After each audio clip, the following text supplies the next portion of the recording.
రెండవ దినవృత్తాంతముల గ్రంథం 7వ అధ్యాయం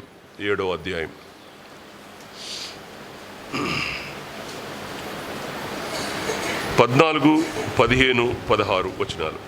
నా పేరు పెట్టబడిన నా జనులు తమ్ము తాము తగ్గించుకొని ప్రార్థన చేసి నన్ను వెదకి తమ చెడు మార్గములను విడిచిన ఎడల ఆకాశము నుండి నేను వారి ప్రార్థనను విని వారి పాపమును క్షమించి వారి దేశమును స్వస్థపరచుదును. ఈ స్థలమందు చేయబడు ప్రార్థన మీద నా కనుదృష్టి నిలుచును, నా చెవులు దానిని ఆలకించును. నా పేరు ఈ మందిరమునకు నిత్యము ఉండునట్లుగా నేను దాన్ని కోరుకుని పరిశుద్ధపరచితిని. నా దృష్టియు నా మనస్సును నిత్యము దాని మీద నుండును. రైట్. ఇక్కడ దేవుని ప్రణాళికలో మనం ఎలా ఉన్నామో చెప్తాడు. దేవుని ప్రణాళికలో మనం ఏమై ఉన్నాము అన్నప్పుడు ఇప్పుడు చదవబడిన ఈ భాగం దగ్గర మనకంటూ కొన్ని సూచనలు ఇచ్చాడు. ఒకటి ఏమన్నాడంటే, నా పేరు పెట్టబడిన నా జనులు తమను తాము తగ్గించుకొని ప్రార్థన చేయాలి అన్నాడు. తమను తాము తగ్గించుకొని ప్రార్థన చేసి నన్ను వెదకని ఎడల, తమ మార్గములు విడిచిన ఎడల ఆకాశము నుండి నేను వారి ప్రార్థనలు విని వారి పాపమును క్షమించి దేశమును స్వస్థపరుస్తానన్నాడు. మొత్తానికి ఒక సూచన ఇచ్చాడు. తగ్గించుకొని ప్రార్థన చేయండి, 2 నన్ను వెదకండి, 3 చెడు మార్గాన్ని విడవండి అన్నాడు. చిన్న సూచన ఇచ్చాడు. ఇచ్చి ఏమన్నాడంటే, మీ పాపాలు క్షమిస్తాను, స్వస్థపరుస్తానన్నాడు. ఆ తర్వాత మందిరాన్ని గురించి మాట్లాడాడు. ఈ స్థలమందు చేయు ప్రార్థనల మీద నా కనుదృష్టి ఉంచుతాను, నా చెవులు ఉంచుతాను అన్నాడు. నా కనుదృష్టి ఉంచుతాను, నా చెవులు ఆలకిస్తాయన్నాడు. సో దేవుడు ప్రార్థన చేసేవారి మీద ఆయన చెవి, ఆయన దృష్టి, ఆయన మనసు ఉంటుందని 16వ వచనంలో కూడా అన్నాడు. నా పేరు ఈ మందిరమునకు నిత్యము ఉండునట్లుగా నేను దాన్ని కోరుకొని పరిశుద్ధపరిచితిని. నా దృష్టియు నా మనసును నిత్యము దాని మీద ఉండును అంటాడు. ఇది దేవుడు కోరుకున్నది అనే మాటని నేను 4 మాటల్లో చెప్పాలని ఆశపడతా ఉన్నాను. దేవుడు కోరుకున్న దాన్ని పరిశుద్ధపరిచే దేవుడు దేనిని కోరుకుంటాడో దానిని దేవుడు పరిశుద్ధపరుస్తాడు. ఈ మాటని మనసులో పెట్టుకోండి. దేవుడు మనల్ని కోరుకున్నా, దేవుడు మనం ఇచ్చే ఒక మేకపిల్లని కోరుకున్నా,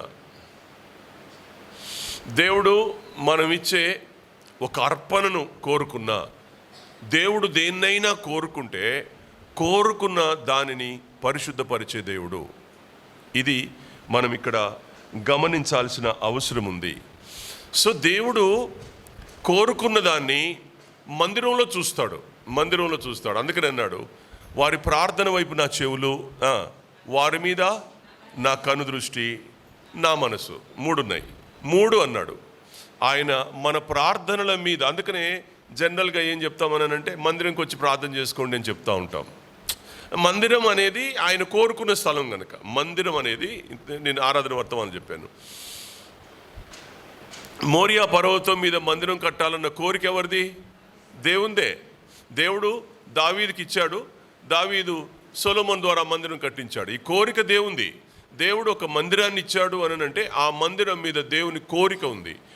ఆ మందిరంలోకి వచ్చే ప్రజల మీద దేవుని కోరిక ఉంది. మందిరంలో ప్రజలు అర్పించే అర్పణల మీద కోరిక ఉంది. ప్రజలు చేసే ప్రార్థనల మీద కోరిక ఉంది.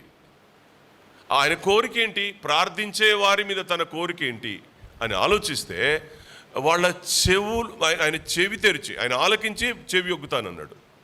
ఆ ప్రార్థించే వ్యక్తుల మీద కనుదృష్టి, తన మనసు నిలిపి వారిని ఆశీర్వదిస్తానన్నాడు. దేవుడు ఎవరిని కోరుకున్నా ఆశీర్వదిస్తాడు, పరిశుద్ధపరిచి ఆశీర్వదిస్తాడు అనేది బేసికల్గా మనం ఇక్కడ జ్ఞాపకం చేసుకోవాలి. పాత నిబంధన కాలంలో మందిరం, క్రొత్త నిబంధన కాలంలో సంఘం. ఇది ఎప్పుడు బేస్ అనమాట, ఇది ఫండమెంటల్. ఎప్పుడు మర్చిపోవద్దు, మీరు ఎప్పుడు మర్చిపోవద్దు. పాత నిబంధన కాలంలోని మందిరం క్రొత్త నిబంధన కాలంలో సంఘానికి సాదృశ్యం. దేవుని సంఘం. అంటే ఇప్పుడు అర్థం ఏంటి? ఈ స్థలంలో దేవుని ప్రార్థన చేస్తే, సంఘంలో ప్రార్థించే వారి వైపు ఆయన చెవులు, కనుదృష్టి, మనసు పెడతాడు. అందుకనే సంఘంలో ఉన్న వ్యక్తులు ప్రార్థన చేసేవారిగా ఉండాలి అనేది దేవుని కోరిక. ప్రార్థించాలా. సంఘంలో ఏ సంఘంలో ప్రార్థన ఉండదో ఆ సంఘం దేవుని దృష్టికి, దేవుని మనసుకు దూరం అవుద్ది. దేవుని దృష్టికి అది వ్యక్తిగతంగానైనా దీన్ని మనం ఆలోచన చేయాలి. నువ్వే దేవుని మందిరం. ఇలా అంటాను నేను, మనమే దేవుని మందిరం. మన దేహం దేవుని ఆలయం. దేవుడు మనల్ని కోరుకుని దేవుని ఆలయంగా చేసుకున్నాడు. ఇప్పుడు మనం ప్రార్థన చేయకపోతే, చాలామందిలో ప్రార్థనాహీనత అనేది చాలామంది జీవితాల్లో ఉంది.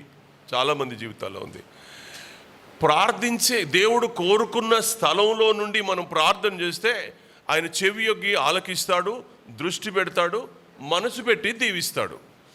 కనుక వ్యక్తిగతమైన ప్రార్థన, సంఘ ప్రార్థన అనేది దేవుడికి ఇష్టమైంది. దేవుడు నిన్ను దేవాలయంగా చేసుకున్నాడు, అది దేవుడు కోరుకున్నాడు. అందువల్ల నువ్వు ప్రార్థన చేసే వ్యక్తిగా నువ్వు ఉండాలి. ప్రార్థన చాలా ప్రాముఖ్యం. చాలామందిలో ఈ అనుభవం లేదు. తెచ్చుకోవాలి. ప్రార్థన చేయాలి. ఇది దేవుడు మనకు నేర్పేటువంటి అద్భుతమైన సత్యమనే మాట జ్ఞాపకం చేస్తున్నాను. ఎవరు మర్చిపోవద్దు దీన్ని. ఈ విషయాలు ఎవరు కూడా మర్చిపోవడానికి వీల్లేదు. మందిరం దేనికి? ఆయన కొరకు ప్రార్థన చేయడానికి, ఆయన్ని ఆరాధన చేయడానికి, దాన్ని కాపాడడానికి, దాన్ని సంరక్షించడానికి మనం ప్రార్థించి, నా మాట వినండి, మనం ఆరాధించడానికి మందిరాన్ని కోరుకున్న దేవుడు దీన్ని కాపాడడానికి నాయకుల్ని కోరుకుంటాడు, ఆత్మీయ నాయకుల్ని కోరుకుంటాడు. దేవుడు కోరుకున్న వ్యక్తుల్లో నాయకులు ఉన్నారు. ఆ నాయకులు ఎప్పుడు కూడా సంఘంలో ఉండాలా. సంఘాన్ని కాపాడుకునే నాయకులు సంఘంలో ఉన్నంతకాలం సంఘం క్షేమాభివృద్ధి పొందుతుంది. మరో మాట, తను విశ్వసించే ప్రజలందరి కొరకు దేవుడు ఏం ఇచ్చాడు అనంటే లేఖనాన్ని ఇచ్చాడు. విశ్వాసం ఎలా బలపడేది? వినుట ద్వారా విశ్వాసం కలుగును, వినుట యేసుక్రీస్తు మాట వల్ల కలుగును అన్నాడు. కనుక మందిరం ఇచ్చాడు, మందిరాన్ని కాపాడడానికి నాయకుల్ని ఇచ్చాడు, మందిరంలో ఉన్న ప్రజలని కాపాడడానికి వాక్యాన్ని ఇచ్చాడు, లేఖనాన్ని ఇచ్చాడు. ఈ 3 దేవుడు మనకు ఉచితంగా ఇచ్చిన దానాలు. అర్థమైందమ్మా?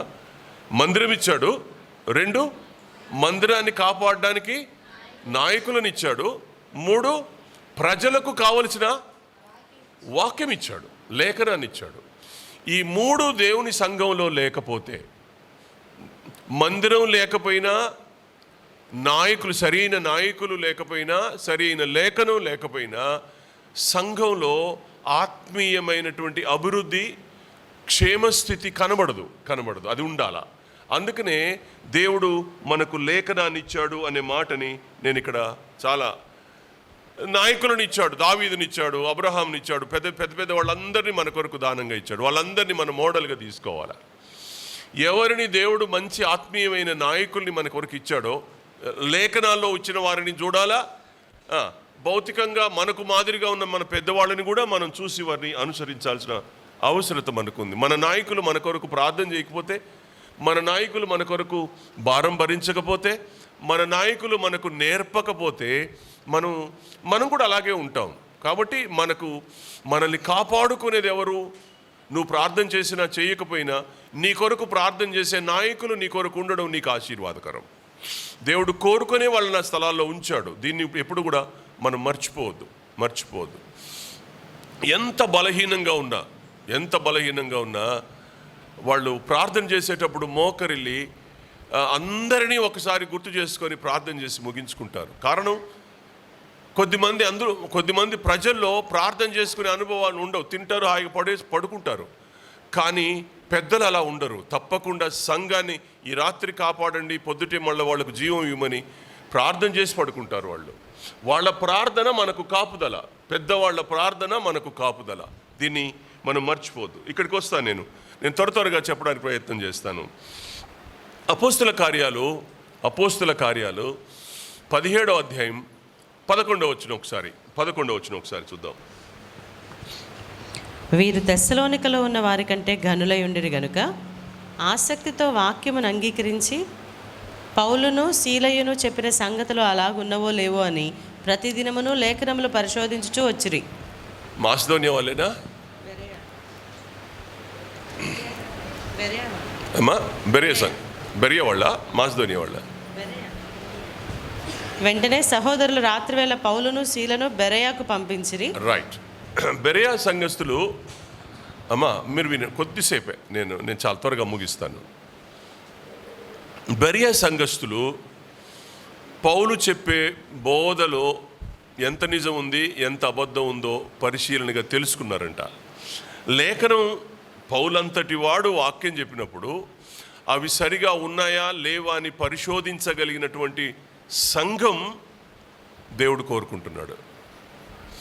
దేవుడు సంఘంలో నుండి ఏం కోరుకుంటున్నాడు అనంటే తప్పులు పెట్టి నిలదీయడామని కాదు, అసలు వాక్యాన్ని పరిశీలనగా తెలుసుకోవాలనే ఆశ కలిగిన సంఘాన్ని దేవుడు పరలోకంలో నుంచి కోరుకుంటున్నాడు. ఇది చాలా మనం ఆలోచన చేయాలా. పౌలంతటి వాడు వాక్యం చెప్తే బెరియా వాళ్ళు తప్పులు పట్టాలని కాదు, అది అలా ఉందా లేదా అని చూస్తున్నారనంటే అర్థం ఏంటి? సంఘం ఎంత ఎంత లేఖనాల మీద వాళ్ళకి ఎంత పట్టుంది, లేఖనాల మీద వాళ్ళకున్న పట్టెంత మీరు ఆలోచించండి. అద్భుతమైన జీవిత అనుభవాలు వాళ్ళవి. నేడున్న మన సంఘాలు కూడా దేన్ని కోరుకోవాలి అనంటే లేఖనాన్ని కోరుకోవాలా. ఎవరు లేఖనాన్ని కోరుకొని వాక్యం మీద ఆశ కలిగి వాక్యాన్ని అనుభవపూర్వకంగా ఆలోచిస్తూ ముందుకు అడుగులు వేస్తారో ఆశీర్వాదకరమైన అనుభవం దాంట్లో దొరుకుతుంది, వాళ్ళకి అద్భుతమైన దొరుకుతుంది. మీరు చూడండి తిమోతికి పౌలు ఉత్తరం రాస్తూ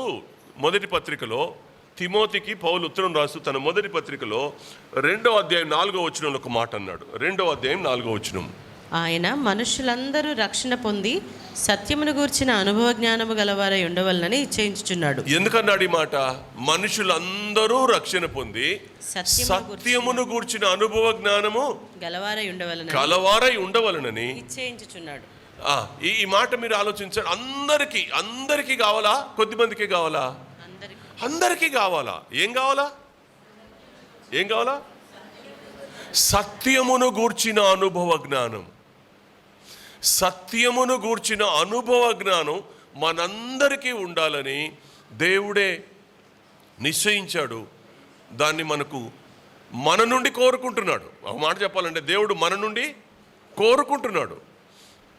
తన్ను ఆరాధించడానికి మందిరాన్ని కోరుకున్న దేవుడు మందిరంలో ఉన్న ప్రజలు సత్యమును గూర్చిన అనుభవ జ్ఞానం గలవారై ఉండాలని దేవుడు కోరుకుంటున్నాడు అనే మాటని మనము మర్చిపోవద్దు.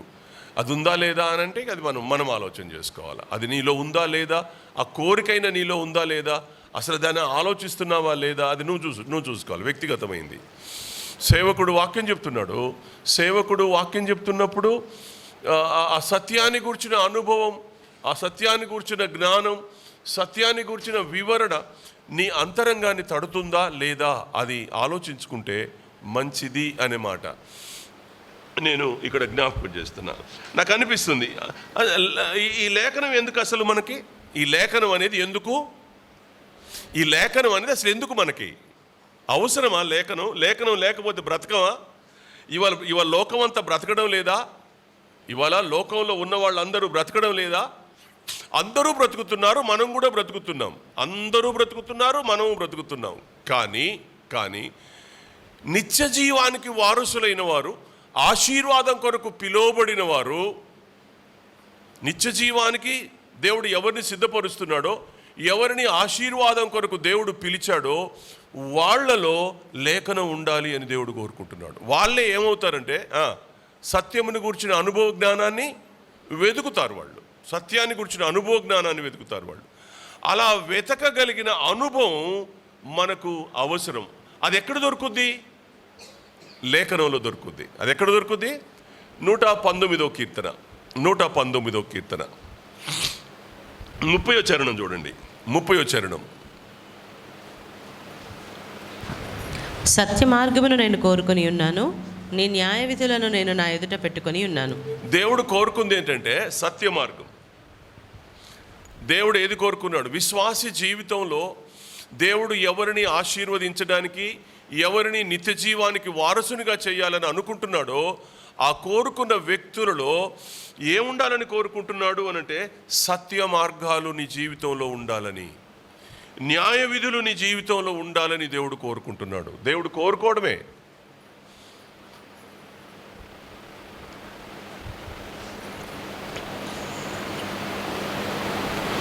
ఇస్సాకును బలిమ్మని కోరుకున్నాడు దేవుడు, ఇచ్చాడు.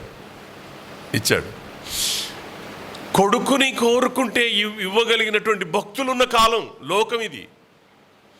ఒక్కగానొక్క కుమారుడు ఇవ్వడానికి దేవుడు కోరుకుంటే ఆ ఒక్క కుమారుని కూడా ఇవ్వడానికి ఇష్టపడి ప్రయాసపడి వెళ్ళి కొడుకుని ఇవ్వడానికి ఇష్టపడినటువంటి భక్తులు లోకంలో ఉన్నారు. అందరూ ఉంటారా అండి? కొన్నిసార్లు మనం ఎవరెవరినో ఆలోచన చేసి వాళ్ళు అలా చేయలేరు కదా, వీళ్ళు ఇలా చేయలేరు కదా, వాళ్ళు చెయ్యని వారి కొరకు మనకు అవసరం లేదు. ఎవరు చేస్తున్నారో వాళ్ళ వైపు చూడండి, ఎవరు అనుసరిస్తున్నారో వాళ్ళ వైపు మనం చూడగలిగితే అది మనకు దీవెనకరంగా మారుతుంది. ఆ మాట నేను ఇక్కడ ప్రేమతో మనవి చేస్తున్నాను.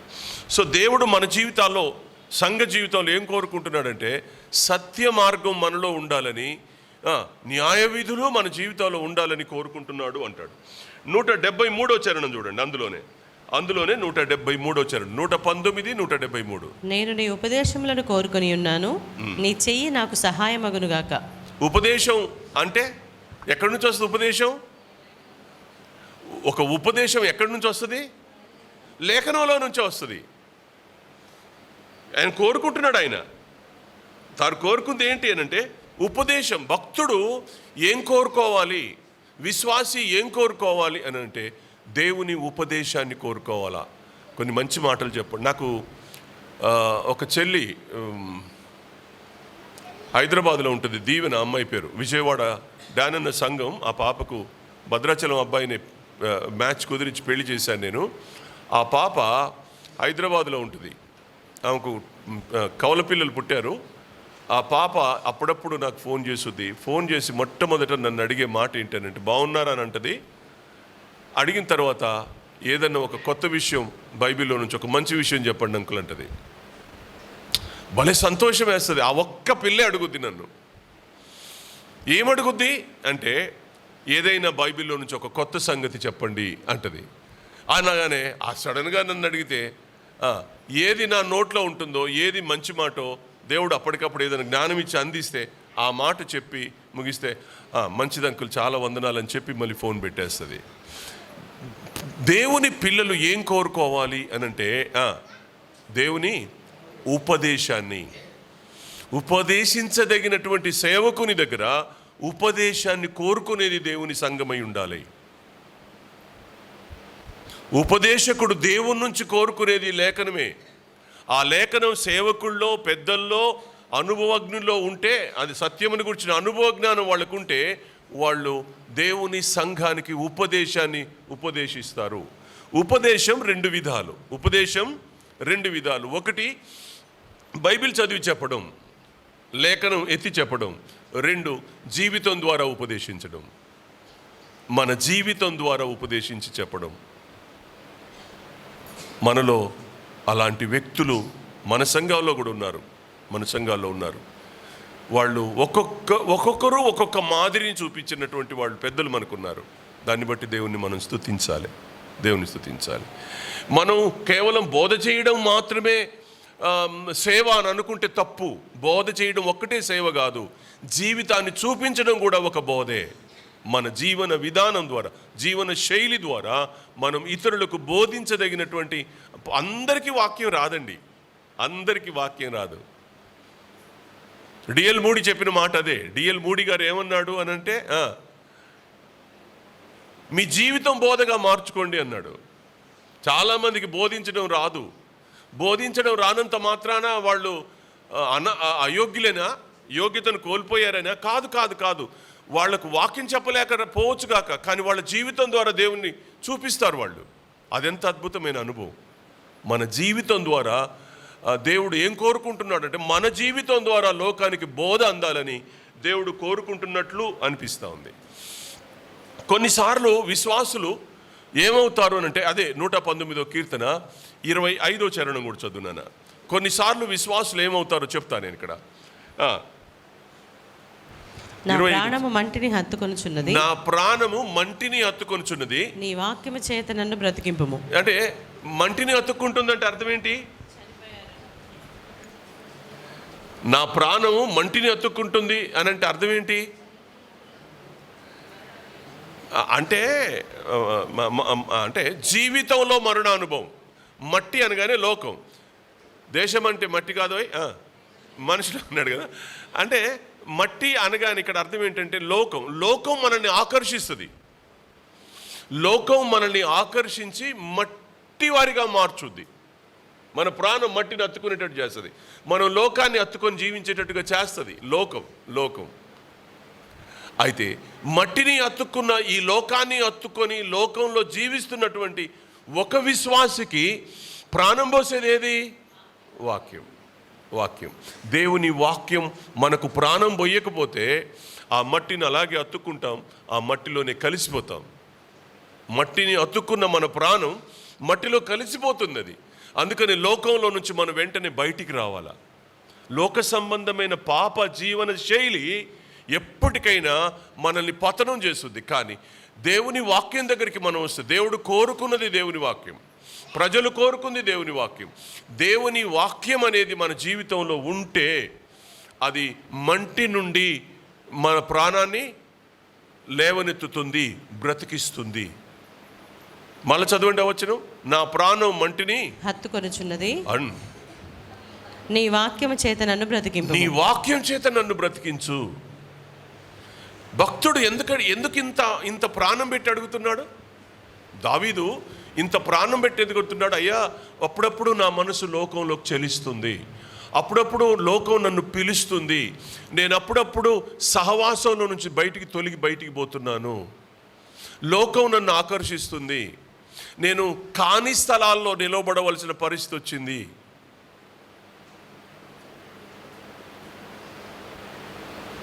దాని పర్యవసానం ఎంత భయంకరంగా ఉంటుంది మీరు చెప్పండి. కాని స్థలాలలో నిలబడే, అది పెద్దలైనా యవనస్తులైనా ఎవరైనా, స్త్రీలైనా పురుషులైనా, కాని స్థలాలలో నిలబడినప్పుడు జరిగే ప్రమాదం ఏంటి? ప్రమాదమే కదా నాన్న, ప్రమాదమే. అది ఎలా ముంచుద్దో, ఎలా మనిషిని డిస్టర్బ్ చేస్తుందో, ఆ మనిషిని ఎలా పతనం చేస్తుందో, దేవుని నుండి, దేవుని వాక్యం నుండి, సహవాసం నుండి, ప్రార్థన నుండి, ఈవెన్ ప్రార్థన కూడా చేసుకోనివ్వదు ఆ పాపం. మనం ఎట్లా తయారవుతాం అంటే ఒక స్కెలిటన్ లాగా తయారైపోతాం. మనం ఆకారం బాగానే ఉంటుంది కానీ లోపల అవయవాలని దెబ్బతింటాయి. చాలా భయంకరమైనటువంటి ప్రమాదం అది. అయితే ఏది బ్రతికించేది? వాక్యం. ఏం కోరుకుంటున్నాడు భక్తుడు ఏం కోరుకుంటున్నాడు అంటే, దేవా, అప్పుడప్పుడు నా ప్రాణం నా మట్టిని హత్తుకుంటుంది, నీ వాక్యం నన్ను బ్రతికించాలి. మంటిని హత్తుకున్న ప్రతివాడు ప్రాణం విడుస్తాడు, మట్టిపాలవుతాడు. అందుకని ఆ భక్తుడు మనకు అద్భుతమైన పాఠాన్ని నేర్పిస్తున్నాడు అని నాకు హృదయపూర్తిగా నాకు అర్థం అవుతుంది మాట. దయచేసి గమనించాలా, ప్రార్థన అనేది క్రైస్తవ జీవితానికి ఎంత ప్రాముఖ్యమో వాక్యం అంతకంటే ప్రాముఖ్యం. ఏది ఒకదాన్ని ఒకటి తీసేయడానికి వీల్లేదు. ప్రార్థన నిన్ను బ్రతికిస్తుంది, వాక్యము నిన్ను బ్రతికిస్తుంది. లేఖనం మీద నీ మైండ్ ఉండాలా, ప్రార్థన మీద మైండ్ ఉండాలి. ఈ రెండు కళ్ళు, ఒక కన్ను లేకపోతే ఒక కన్నుతో చూడడానికి ఎంత కష్టపడతామో, రెండు కళ్ళు ఉంటే ఎంత ఈజీగా ఉంటుందో, ప్రార్థన వాక్యం రెండు ఉన్న వ్యక్తులు అద్భుతంగా ఉంటారు. సొలొమోను అంటాడు కదా, ధర్మశాస్త్రం వినబడకుండా చెవిని తొలగించుకొని వాని ప్రార్థన ఏమన్నాడు అంటే, ఆ వ్యక్తికి ప్రార్థన అవసరం, ధర్మశాస్త్రం అవసరం ఉంది. వాక్యము ఎంత అవసరమో ప్రార్థన అంతే అవసరం. ప్రార్థన ఎంత అవసరమో వాక్యం అంతే అవసరం. ఈ రెండింటిని ఎక్కడా మనం విడదీయడానికి వీల్లేదు. ఈ రెండు కలిసే ఉంటాయి. ఇది విశ్వాసి కోరుకోవాలి. దేవా, నా జీవితంలో ప్రార్థన కావాలి, నా జీవితంలో నీ లేఖనము కావాలి, ఈ రెండింటిని నా నుంచి దూరం చేయొద్దు అని మనం కోరుకోగలిగితే దేవుడు మనకి ఇస్తాడు అనే మాట జ్ఞాపకం చేస్తూ ఉన్నాను. సొలొమోను గురించి ఒక మాట చెప్తాను నేను మీకు. సొలొమోను గురించి టైం ఉంది కనుక నేను సొలొమోను గురించి ఒక మాట చెప్తాను. 2వ దినవృత్తాంతాల గ్రంథం, 1వ దినవృత్తాంతాల గ్రంథం 28వ అధ్యాయం 5, 6, 7 వచనాలు చూడండి. 5, 6, 7. యెహోవా నాకు అనేక మంది కుమారులను దయచేసి ఉన్నాడు. అయితే ఇశ్రాయేలీయుల పైన యెహోవా రాజ్యసింహాసనం మీద కూర్చుండుటకు ఆయన నా కుమారులందరిలో సొలొమోనును కోరుకొని ఆయన నాతో ఇలాగు సెలవిచ్చెను. నేను నీ కుమారుడైన సొలొమోనును నాకు కుమారుడిగా ఏర్పరచుకుని ఉన్నాను. నేను అతనికి తండ్రినయుందును, అతడు నా మందిరమును నా ఆవరణములను కట్టించును. భలే అన్నాడు కదా. మీరు చూడండి, యెహోవా నాకు అనేక మంది కుమారులను దయచేసి ఉన్నాడు. దావీదు ప్రార్థన మీరు వినండి. దావీదు ఎలా ప్రార్థన చేస్తున్నాడో చూడండి మీరు ఇక్కడ. యెహోవా నాకు అనేక మంది కుమారులను దయచేసి ఉన్నాడు. అయితే ఇశ్రాయేలీల పైన యెహోవా రాజసింహాసనం మీద కూర్చుండుటకు ఆయన నా కుమారులందరిలో సొలొమోనును కోరుకొని ఆయన నాతో ఇలాగు సెలవిచ్చెను. చాలామంది కొడుకులు ఉన్నారుగా, దావీదుకు చాలామంది కొడుకులు ఉన్నారు. అంతమంది కొడుకుల్లో సొలొమోను ఎందుకు కావాల్సి వచ్చింది? ఈ భద్రాచలంలో ఇంతమంది ప్రజలు మనమే ఎందుకు దేవునికి కావాల్సి వచ్చింది?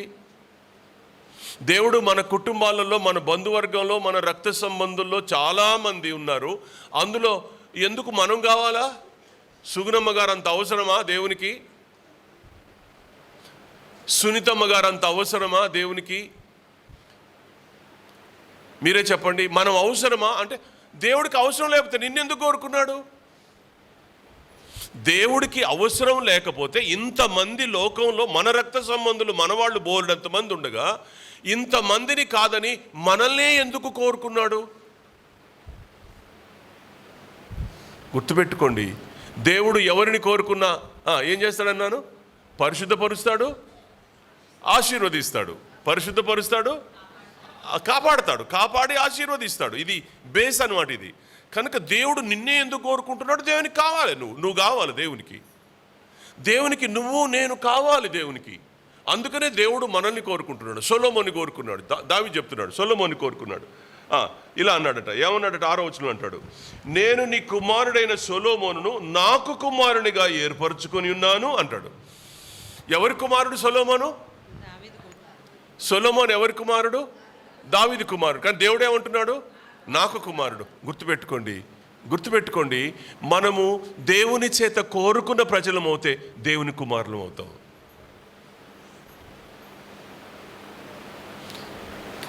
ఏం కావాలరా మనకి? చెప్పండి, ఒక్క మాట నేను అడుగుతాను. నువ్వు దేవునికి కుమారుడిగా మారినాక, దేవునికే కుమారుడిగా మారిన తర్వాత అసలు నువ్వు ఎవరికి కుమారుడిగా ఉండాలని కోరుకుంటావు? ఇప్పుడు సొలొమోను అడగండి, దేవుడికి కుమారుడిగా ఉంటావా, దావీదు కుమారుడిగా ఉంటావు అంటే ఎవరిని కోరుకుంటాడు? మరి మీరెవరిని కోరుకుంటున్నారు? కోరుకోవాలా?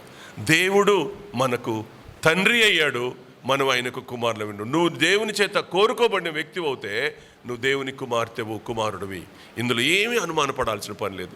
అసలు దేవుడు ఇంత స్వయంగా ఇంత ఖచ్చితమైన మాట మాట్లాడాడు. మీరు చూడండి, దావీదు కుమారుడు సొలొమోను. అందరిలో కుమారులు చాలామంది ఉన్నారు, సొలొమోన్ని కోరుకున్నాడు. కోరుకున్న కుమారుని నాకు కుమారుడు అని అనడం ఎంత గొప్ప సంగతి. చూడండి, ఇంకో మాట అన్నాడు, నేను అతనికి తండ్రినయుందును, అతడు నా మందిరమును నా ఆవరణమును కట్టించును అన్నాడు. అమ్మా, ఇక్కడ 2 మాటలు గమనించాల. నేను అతనికి తండ్రిని అవుతాను, అతడు నాకు మందిరం కట్టిస్తాడు. మందిరం కట్టించడమే కాదు, ఆవరణం కూడా కట్టిస్తాడు అన్నాడు. గుర్తుపెట్టుకోండి, ఎందుకు ఈ 2 మాటలు వాడాడు ఇక్కడ 2 మాటలు వాడాడు. నాకు అతడు మందిరం కట్టిస్తాడు, ఆవరణం కూడా కట్టిస్తాడు అన్నాడు. ఎందుకు మందిరం, ఆవరణం అనే 2 పదాలు విడగొట్టాడు? మందిరం లోపలికి వెళ్ళడానికి పాత నిబంధన కాలం ప్రకారం యూదులకు మాత్రమే హక్కు ఉంది. ఆవరణంలో అన్యులు నిలవబడే స్థలం అది. ఆవరణంలో అన్యులు నిలబడతారు. దేవుడు తనకు పిల్లలుగా చేసుకున్నవారు, నా మాట వినండి ప్లీజ్, నా మాట వినండి ప్లీజ్, నా మాట వినండి. దేవుడు తాను కోరుకున్న ప్రజలను తన కుమారుడిగా చేసుకున్న పిల్లల్ని మందిరం లోపలికి నడిపిస్తాడు. వాళ్ళ ద్వారా ఆవరణాన్ని కట్టిస్తాడు. ఆవరణంలో అనేక మంది అన్యజనులు వచ్చి ఆ స్థలంలో ఉండి లోపల ఆరాధన ఎలా జరుగుతుంది, ఆయన సొంత పిల్లలు ఆయన ఎలా ఆరాధిస్తున్నారు, ఆయన సొంత పిల్లలు ఎలా ప్రార్థన చేస్తున్నారు, ఆయన సొంత పిల్లలు దేవుణ్ణి ఎలా మహింపరుస్తున్నారో ఆవరణంలో ఉన్న వాళ్ళు చూసి నేర్చుకోవడం కొరకు దేవుడు చేసిన ఏర్పాటు. నిన్ను దేవుడు ఏర్పాటు చేసుకున్నాడు. దేవుడు నిన్ను కోరుకున్నాడు. కోరుకొని నీ ద్వారా ఒక మందిరం కట్టించాడు. ఆ మందిరంలో నువ్వు ఉంటావు. మందిరం వెలుపల అనేక మంది అన్యజనులు ఉండాలని దేవుడు కోరుకుంటున్నాడు. నీ ద్వారా అన్యజనులు లోపలికి రావాలి అనే ఆశ దేవుంది. దేవుడు ఎలా కోరుకుంటున్నాడు? దేవుడు కోరుకుంటున్నాడు. ఈ కోరిక పరిశుద్ధమైందంటారా లేకపోతే స్వార్థపూరితమైందంటారా? దేవుడు కోరుకునే దానిలో ఏదైనా స్వార్థపరత్వం ఉంటుందా? ఉండదు. స్వార్థపరత్వం ఉండదు. ఖచ్చితంగా దానిలో దైవికమైన ప్రేమ, నిన్ను నన్ను ఆశీర్వదించడం కోసమే దేవుడు కోరుకొని మన ద్వారా దేవుని కార్యాలను జరిగించుకుంటాడు. సొలొమోను కోరుకున్నవాడు కుమారునిగా చేసుకున్నాడు. కుమారునిగా చేసుకున్న వాడి ద్వారా, కుమారుడిగా మారిన వాని ద్వారా మందిరం కట్టించుకున్నాడు. మందిరంతో పాటు ఆవరణాన్ని కూడా తయారు చేసి పెట్టించాడు. అనేకుల స్థలంలోకి వచ్చి దేవుని ఎలా ఆరాధిస్తున్నారో చూసి నేర్చుకొని వాళ్ళు కూడా లోపలికి రావడం కొరకు దేవుడు ఏర్పాటు చేశాడు. ఇది పాత నిబంధన కాలం అయితే, క్రొత్త నిబంధన కాలంలో మధ్య గోడను పడగొట్టి ఉభయులను ఏకం చేశాడు. మధ్య గోడను పడగొట్టి ఆ యూదులని లేదు, గ్రీసు దేశస్తులని లేదు కదా, అన్యులని లేదు, అందరినీ ఉభయులను ఏకం చేశాడు. అంటే ఆవరణానికి మందిరం లోపల పరిశుద్ధ స్థలానికి మధ్య ఉన్న గోడని ఆయన పగలగొట్టి వారిని వీరిని ఏకం చేశాడు. ఇంకొక గొప్ప మాట చెప్తాను. ఆయన కలువరి శిలువలో ప్రాణం పెట్టిన రోజున, నా యేసయ్య కలువరి శిలువలో ప్రాణం పెట్టిన రోజున ఆ తెర అతి పరిశుద్ధ స్థలానికి ఉన్న తెరని కూడా ఆయన చించివేశాడు.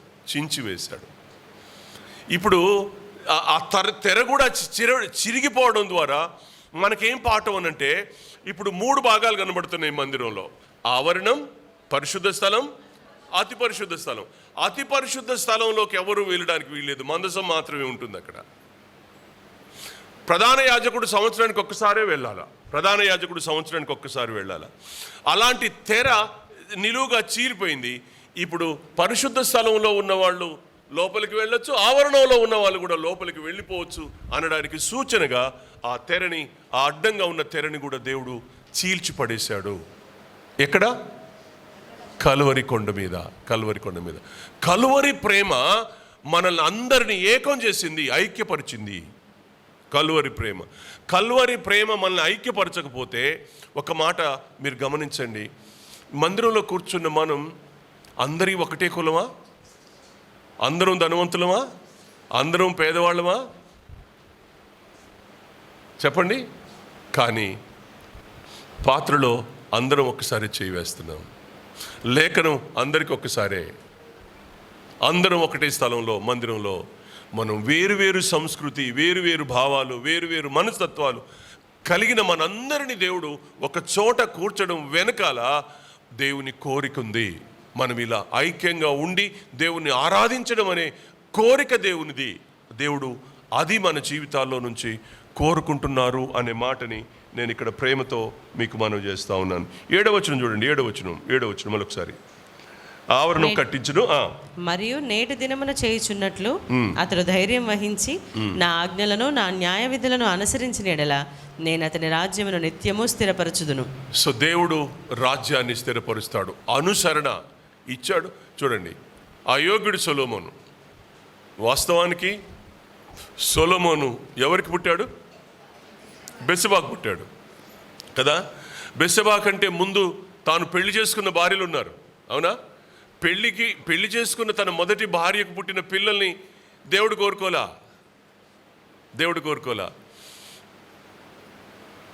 ఊరియాను చంపించి అక్రమంగా తెచ్చుకొని లోపల పెట్టుకున్న ఊరియా, బెత్షెబా ద్వారా పుట్టిన కుమారుడు సొలొమోను. ఇక్కడ దేవుడు తప్పు చేశాడా అనంటే దేవుడు అన్నాడు, తప్పు చేయడు. ఒక తృణీకరించబడిన అమ్మాయి ఇప్పుడు ఆ అమ్మాయి నష్టపోయిన అమ్మాయి. ఎవరు? బెత్షెబా నష్టపోయింది. బెత్షెబా ఊహలో కూడా లేదు. తన భర్త అంటే అంత గౌరవం, అతడు నీతిమంతుడు.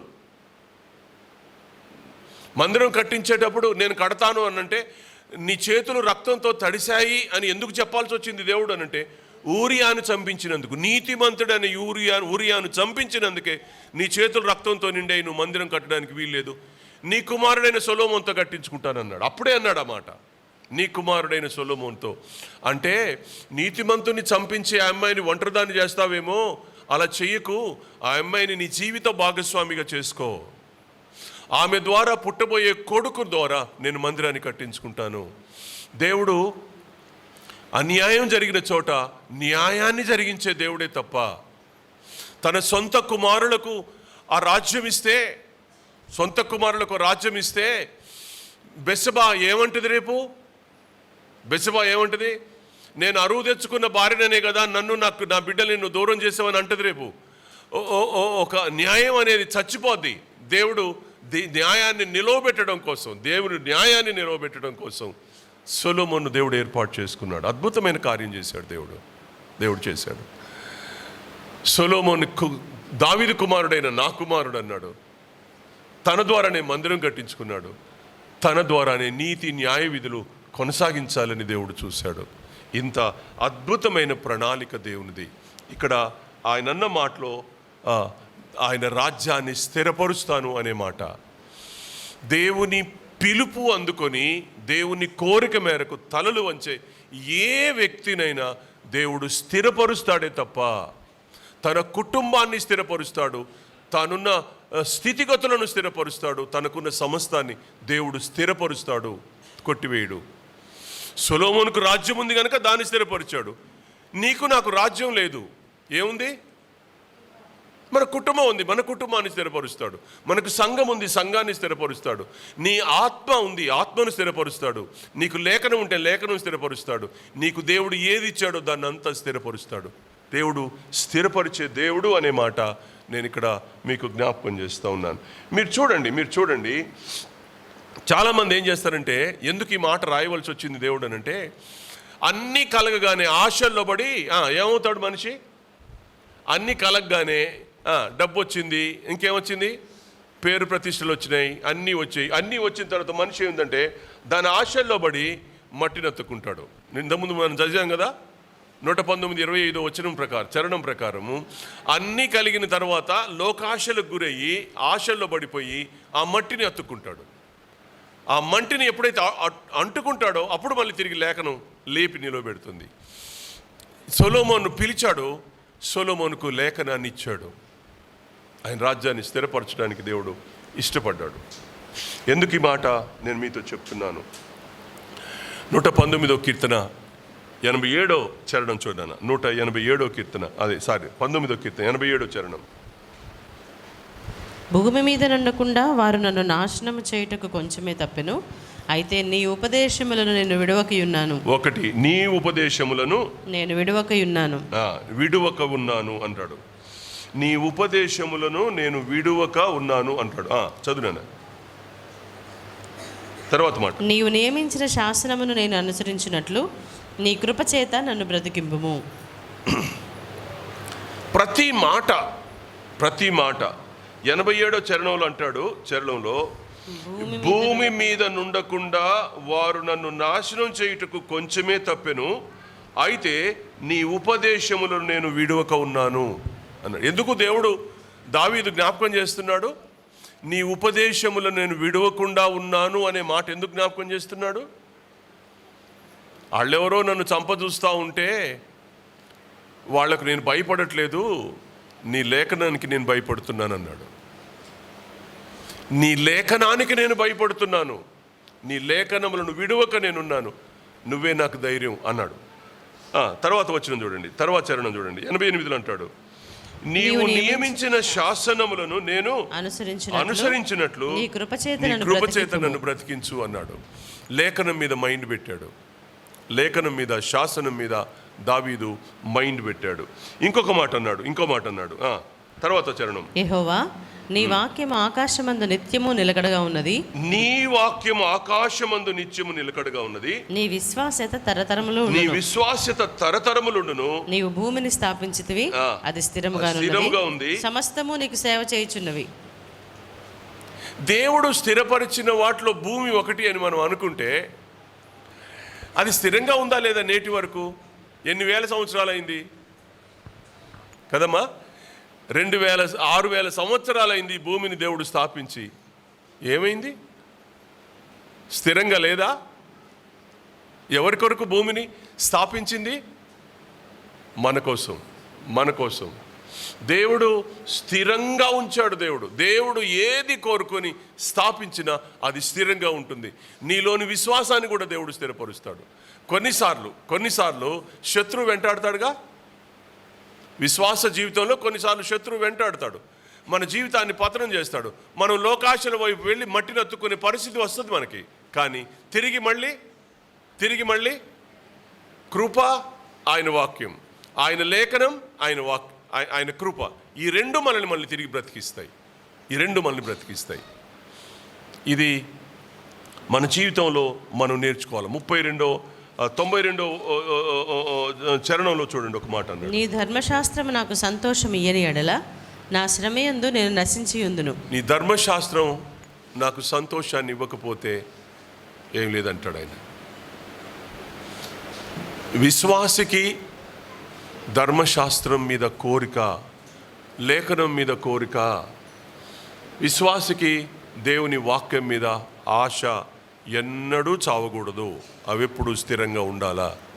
అవే మనల్ని లోకాశల్లో నుంచి, మంటికి అతుకున్న జీవన విధానంలో నుంచి దేవుడు మనల్ని బ్రతికిస్తాడు.